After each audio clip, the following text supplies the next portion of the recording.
Okay, 76 has wants us to solve, right? These are literal equations, right? So y equals mx plus b, and they want us to solve for b, so I'll subtract mx from both sides. So I get y minus mx equals b, or I could reverse it, b equals y minus mx, right? So b equals y minus mx. For b, we have y equals mx plus b, and they want to solve for x, right? So I could subtract b from both sides, and I get y minus b equals mx.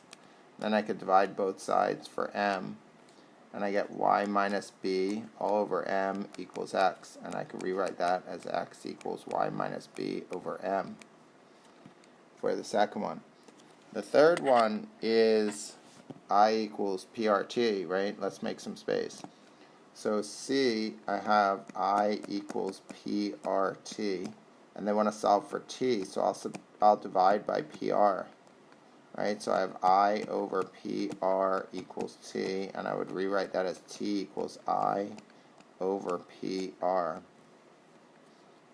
And the last one, D, we have A equals P plus PRT, and we want to solve for T, so I'll subtract P from both sides. So I have A minus P equals PRT, and then I could divide by PR, and I get A minus P over PR equals T. And we could rewrite this as T equals A minus P over PR, right? And we're done.